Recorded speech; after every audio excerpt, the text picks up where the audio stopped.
Hello, and welcome to this inaugural podcast in the Hearts and Minds Immortal Conversation series. Originally, I recorded the first all six episodes, and they were released day by day on YouTube. But I decided to do an inaugural live stream of some of these recordings to explain what the concept is, but also to link it to the upcoming presentations in AI Week. I'm doing my first presentation on the same topic as this podcast, AI and human creativity, on Wednesday. And at the end of this live session, I will give you a link so that you can register for any of the broadcasts during the Digital Leaders AI Week. So the idea was that now the technology is available to make it possible and relatively easy, what if you could go back in time and bring together some of the brightest and best minds on particular topics and get them together in a panel discussion?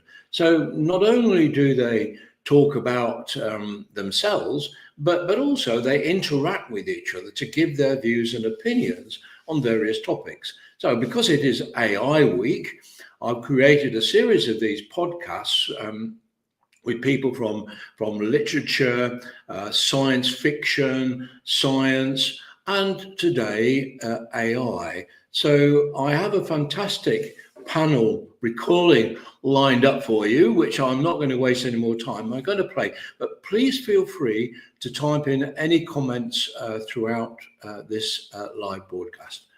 Thank you.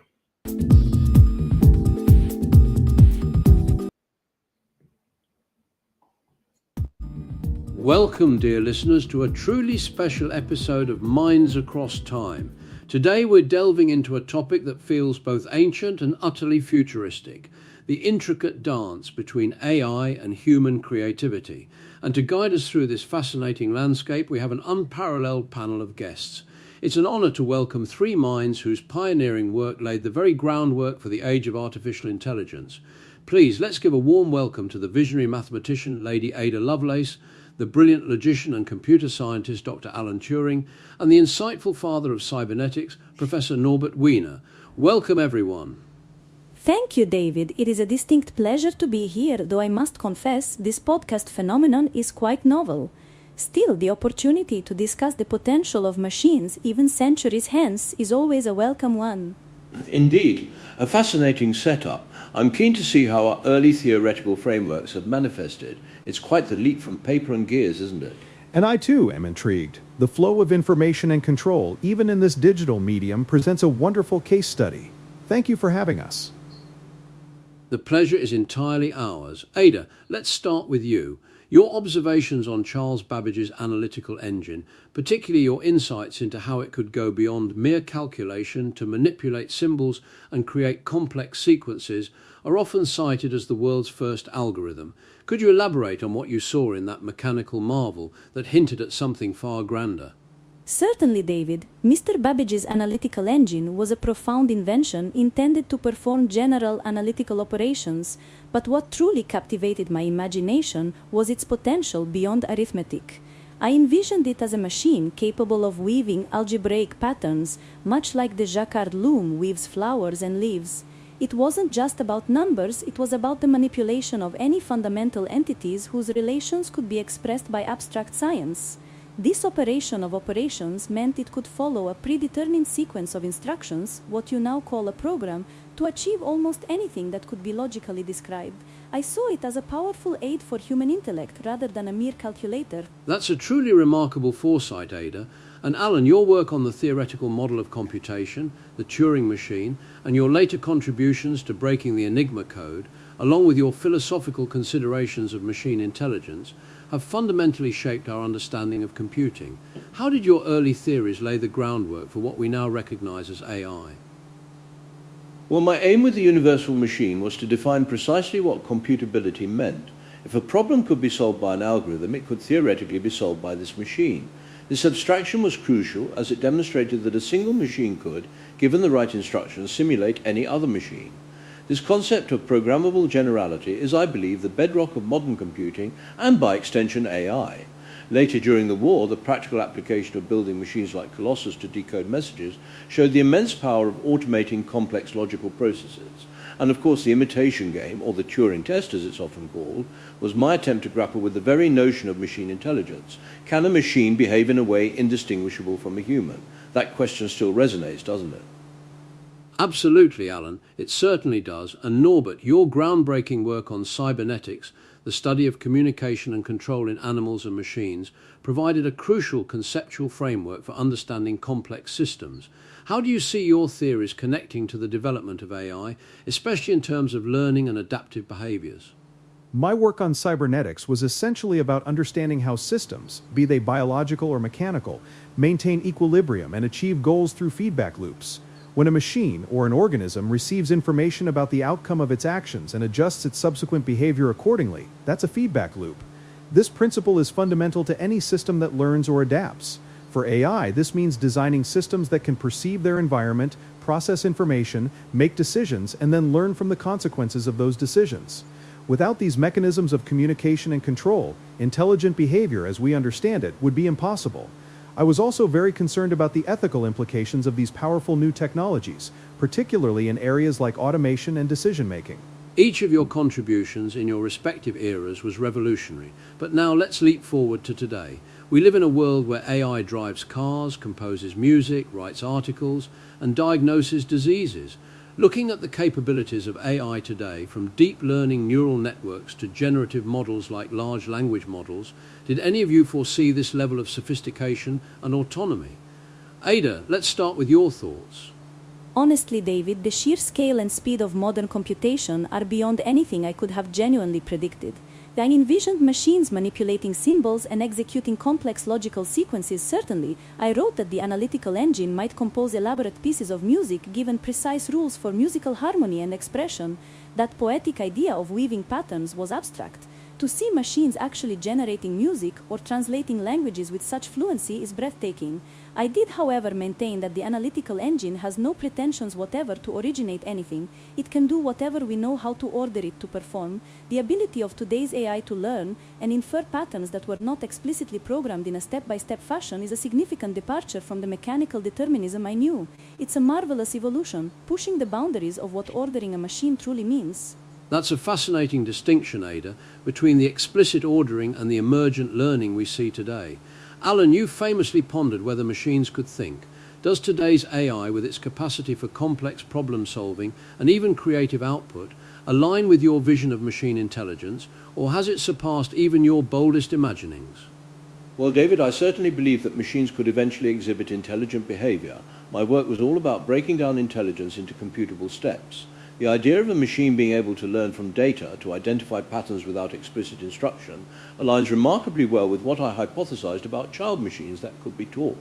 The deep learning models in particular, which can classify, recognize, and even generate in ways that were once thought exclusive to human cognition, are a powerful vindication of those early ideas.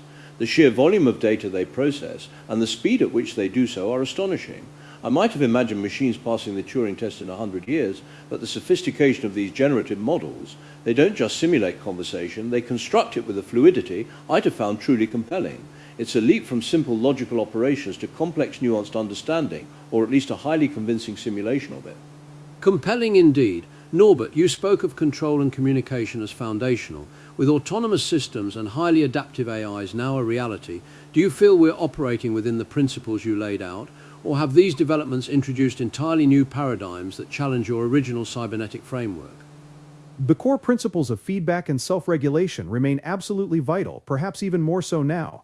When I spoke of systems that modify their behavior based on performance, I was sketching the fundamental architecture for what you now see in robotics, adaptive control systems, and even these neural networks which learn and adjust their internal parameters. What truly astonishes me, however, is the scale and complexity of the information these systems process. The internet, the vast data sets, It's an unprecedented environment for feedback loops. I foresaw the potential for machines to amplify human capabilities, but also the societal shifts this would cause. The sheer autonomy of some of these AIs, making decisions with minimal human oversight, certainly raises new questions about responsibility, control, and the very definition of a system itself. The speed at which these systems can adapt and evolve is something I anticipated on a theoretical level, but to see it in practice is quite humbling. It's clear that while the foundational ideas were there, the current manifestation has surprised and in some ways exceeded expectations. Now let's pivot to the heart of our discussion, human creativity. In a world increasingly shaped by AI, how do you each foresee artificial intelligence impacting human creativity in the future? Ada, as someone who saw the poetic potential in machines, where do you think this relationship is headed? Human creativity, the poetical science of our very existence. I believe AI will serve as an extraordinary collaborator and amplifier for human ingenuity. Think of the analytical engine as a partner to the mathematician or composer. Just as a telescope extends our vision into the cosmos, AI could extend our creative faculties, offering new perspectives, generating novel combinations of ideas, or handling the laborious, repetitive aspects of creative work. An artist, for instance, might use AI to rapidly prototype variations of a design, explore color palettes, or even generate initial drafts of a musical score.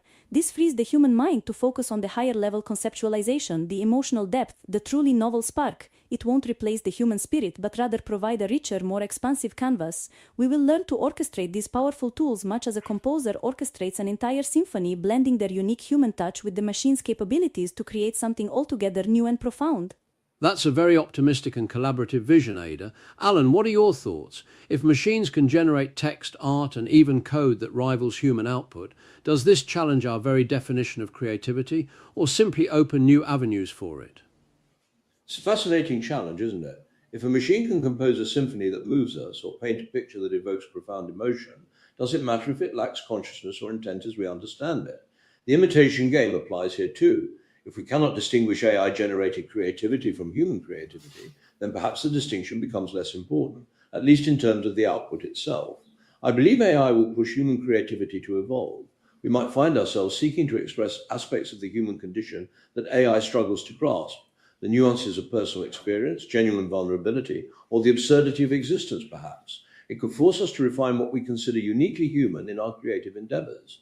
Moreover, AI can be a tool for discovery within creative fields, exploring permutations and structures that a single human mind might never conceive, leading to new forms of art, literature, and even scientific insight by art. We might become less concerned with the craft and more with the concept and experience behind the creation. A thought-provoking perspective, Alan. It sounds like AI could indeed refine our understanding of what it means to be a creative human. Norbert, you were deeply concerned with the societal implications of technology. How do you see AI influencing human creativity from a broader societal or ethical standpoint? My concerns always lay with the balance of control and human flourishing. On the one hand, AI offers immense potential to democratize creativity. Tools that once required years of mastery can now be augmented by AI, allowing more individuals to express themselves artistically or scientifically. This is a positive as it broadens the scope of human participation. However, there is a distinct danger. If creative tasks become entirely automated, what does that do to the human spirit, to the value of human labor, and to the intrinsic joy of creation? Will it lead to a devaluation of human skill, a sense of purposelessness? We must ensure that AI remains a servant to human purpose, not its master. The feedback loop between humans and AI in creative processes must be carefully managed. Humans must retain the ultimate purpose setting and ethical oversight. We must actively decide how we want AI to shape our creative landscape, ensuring it enhances rather than diminishes the human need to create, to innovate, and to find meaning through original expression. The danger is not in the machines themselves, but in how we as a society choose to integrate them and what values we prioritize. Powerful insights, Norbert. The ethical considerations are paramount. We've heard today about AI as an amplifier, a challenger, and a potential democratizer of creativity, but always with the crucial caveat that human oversight and purpose must remain at the forefront. This has been an incredibly enlightening discussion. Ada Lovelace, Alan Turing, Norbert Wiener, thank you all so much for sharing your invaluable perspectives with us. It's been an absolute privilege. The pleasure was mine, David. It is inspiring to see the seeds of my ideas bear such extraordinary fruit. Thank you for the stimulating conversation. The future of intelligence, both human and artificial, remains endlessly fascinating. Indeed, a timely discussion on a critical intersection of technology and humanity. Keep the feedback loops positive, everyone. And thank you, our listeners, for joining us on this extraordinary journey through time and technology. As we've heard, the relationship between AI and human creativity is complex, evolving, and full of both promise and profound questions. It's up to all of us to ensure that this incredible technological leap serves to enrich the human experience rather than diminish it. Until next time, keep creating, keep thinking, and keep exploring the amazing possibilities that lie ahead. Goodbye. The images, voices, and scripts in this episode. Well, thank you very much for joining me today. I hope you found that interesting and stimulating. I'd be appreciative of any comments that you might have either on the RSA Circle or on LinkedIn, or indeed on the 360 and 360 Living Memories website. I just want to put a reminder up for you for AI Week.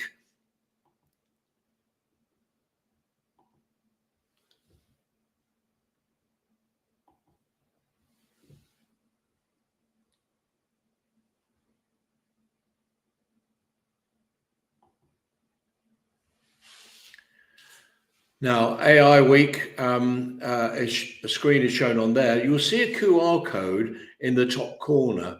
If you'd like to click on that, that will take you to the AI Week registration page, and you can choose from a wide range of different speakers that are being featured there.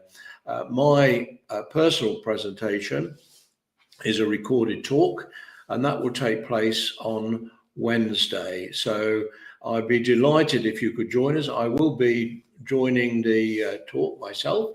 So if you have any questions or you want to take part in a competition to win prizes, there are copies of my Gadgets to God book available. So I would now like to close this session. And as I say, any comments that you have will be much appreciated. Thank you.